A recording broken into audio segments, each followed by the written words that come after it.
ومن يضلله فلا هادي له، ونشهد أن لا إله إلا الله وأن محمدًا عبده ورسوله صلوات الله عليه وعلى آله وأصحابه أجمعين. أما بعد، فأعوذ بالله من الشيطان الرجيم. بسم الله الرحمن الرحيم. ولتكن منكم أمة يدعون إلى الخير ويأمرون بالمعروف وينهون عن المنكر وأولئك هم المفلحون. صدق الله العظيم. رئيس الحفلة الموقر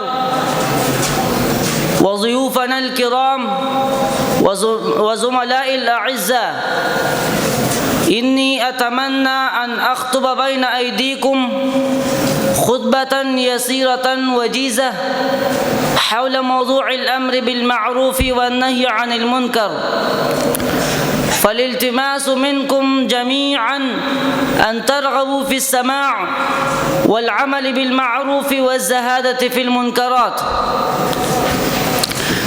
إخواني في الإسلام، الله الذي خلق الجن والبشر يريد أن يدخل عباده في جنات عرضها السماوات والأرض، لذلك هدى الناس إلى الصراط المستقيم والشؤون التي تهديهم إلى الجنة والرضوان. فقال تعالى في القرآن المجيد: ولتكن منكم أمة يدعون إلى الخير ويأمرون بالمعروف وينهون عن المنكر وأولئك هم المفلحون. إن هذه الآية تدل على أنه يجب على المسلمين أن يشكلوا فئة خاصة تأمر بالصالحات والخيرات وتنهى عن المنكرات والفواحش والذنوب الكبيرة والصغيرة. ألا تعلمون أن أبرز صفات المؤمنين والمؤمنات أنهم يأمرون بالمعروف وينهون عن المنكر إذا وجدوا الفرصة، وينهون عن المنكرات والفواحش والذنوب الكبيرة والصغيرة إذا منحوا الوقت لهذا العمل الجليل، كما ذكر الله تعالى في كتابه العزيز: والمؤمنون والمؤمنات بعضهم أولياء بعض يأمرون بالمعروف وينهون عن المنكر ويقيمون الصلاة ويؤتون الزكاة.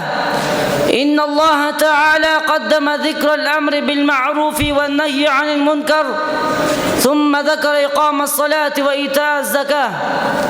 هذا الضرب من الذكر يدل على أهمية الأمر بالصلاة والزكاة والخير والفلاح والسعادة، والنهي عن الشرك وشرب الخمر والزنا وغير ذلك من المنكرات.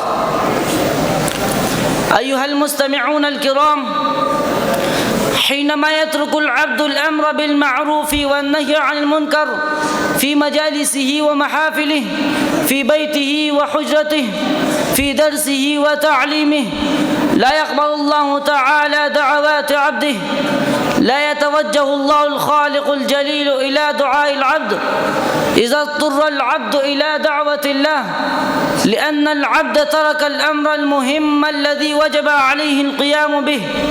هذا هو الذي ذكر سيد المرسلين صلى الله عليه وسلم في حديثه حيث يقول: لتأمرن بالمعروف ولتنهون عن المنكر، أو ليوشكن الله أن يبعث عليكم عقابا ثم تدعونه فلا يستجيب لكم. في عهد الصحابة الكرام، يعني أول خير القرون، كان الصحابة يدعون ربهم في مجالسهم ومساجدهم ويقبل الله تعالى دعوتهم. لذلك كان الأعداء والحاقدون على الإسلام يخافون الإسلام والمسلمين ويرهبون ولا يجترئون على الهجوم عليهم. ولكن في هذه الأوقات المسلمون صاروا مثل ريشة الطير، لا يخافهم أعداء الإسلام والحاقدون على الدين، وهم يريدون أن يطفئوا نور الله تعالى، أي نور الإسلام، بأفواههم. ولكن الله تعالى أراد أن يتم نوره ولو كره الكافرون. فيا أيها المسلمون، قوموا بالأمر بالمعروف والنهي عن المنكر، كونوا أقوياء أشداء على الكفار والفجار، كونوا شبانا أقوياء على أعدائكم أعداء الإسلام والمسلمين، وهذا هو سبيل النجاة من الكفر، وهذا هو طريق الفوز بالجنة. وفي الأخير أقول قولي هذا، أستغفر الله لي ولكم ولسائر المسلمين فاستغفروه إنه هو الغفور الرحيم.